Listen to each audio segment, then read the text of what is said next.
ਤੁਹਾਡੀਆਂ ਅੱਖਾਂ ਦੇ ਸਾਹਮਣੇ ਜੀ ਸਕਰੀਨ ਤੇ ਚੱਲਣ ਲੱਗਾ ਜੇ ਜਾਦੂ।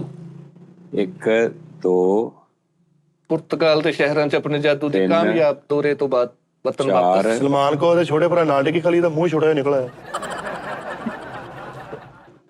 5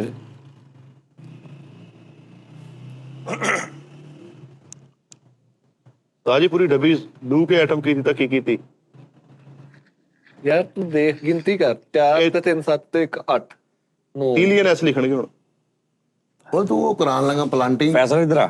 ਹਾਂਜੀ ਉਸਤਾਦ। ਇੱਥੇ ਆ ਇੱਥੇ ਆ ਇਹ ਤੇ 4 ਦਾ ਆ ਕਿੰਨੀਆਂ ਐਨੂੰ ਗਿਣ ਇੰਜ ਗਿਣ ਕਿੰਨੀਆਂ ਨੇ 4 3 7 ਹੁਣ ਇੰਜ ਗਿਣ ਕਿੰਨੀਆਂ ਨੇ 4 ਤੇ 3 7 ਇਦਾਂ ਹੀ 7 7 1 2 3 4 5 6 7 ਹਾਂ 1 2 3 4 5 6 7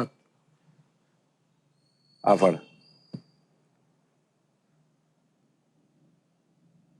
ਹੁਣ ਗਿਣ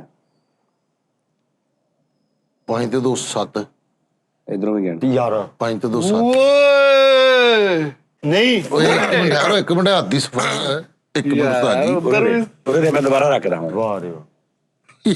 ਨਹੀਂ ਇਹ ਕੀ ਕੀਤਾ ਕੀ ਆ? ਆ ਲੈ ਇੰਜ ਗਿਣ 4 3 7 4 3 7 4 ਤੇ 3 7 1 2 3 4 5 6 7 ਠੀਕ ਹੈ 7 ਆ ਲੈ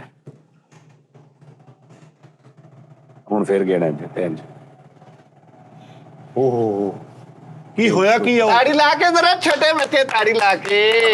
ਇਹ ਭਲਾ ਕੀ ਹੋਇਆ ਕੀ ਚਲੋ ਆ? ਬਸ ਆ ਜਾਓ ਆ ਜਾ ਅਗਲੀ ਆਟਮ ਹੀ ਕੋਈ ਮਿੱਠੇ। ਆ ਲੋ ਫੈਸਾ ਇਧਰ ਆਓ ਹੁਣ ਉਸਤਾਦ ਜੀ ਕੋਲ ਢਾਈਆ ਹੈ ਉਹ।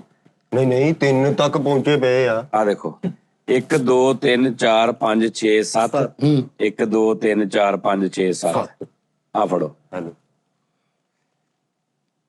1 2 3 4 5 6 7 1 2 3 4 5 6 7 ਆ ਵੀ ਫੜ ਲਓ ਫੇਰ ਗਿਣੋ 1 2 3 4 5 6 7 1 2 3 4 5 6 7 ਇਹ ਮੈਨੂੰ ਲੱਗਦਾ ਇੱਕ ਤੀਲੀ ਵੀ ਰਹਿ ਜਾਈ ਤੇ ਇੱਥੇ 7 ਹੀ ਬਣਨੀ ਆ। ਉਸਤਾਦ ਜੀ ਤੇ ਕੋਈ ਵੀ ਨਾ ਹੋਈ 7 ਹੋਣੀ। ਭਾਜੀ ਉਹਨਾਂ ਦਾ ਸਾਤਾ ਚੱਲਣ ਦਿਆ ਆ। ਇਹ ਥੱਲੇ ਗੱਡੀਆਂ ਵੀ ਨਹੀਂ ਹੈ। ਇੱਧਰ ਦੇਖ ਇੱਧਰ ਦੇਖ ਉਹਨਾਂ ਨੇ 7 ਤੀਲੀਆਂ ਰਾਤ ਰੱਖੀ ਆ। ਆ ਦੇ ਹੁਣ 1 2 3 4 5 6 7 8 ਹਾਂ 8 8 ਹੋ ਗਈਆਂ ਆਹੋ 1 2 3 4 5 6 7 8 ਹੋ ਗਈ 8 ਉਧਰ ਤੇ 8 ਹੀ ਇਧਰ।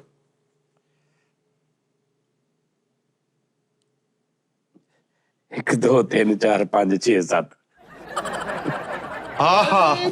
ਕੰਮ ਮਾੜਾ ਵਾ। ਆ ਨਹੀਂ ਹੁਣ ਕੰਮ ਮਾੜਾ ਹੋਇਆ। ਆ ਯਾਰ ਸਹੀ ਜੱਜ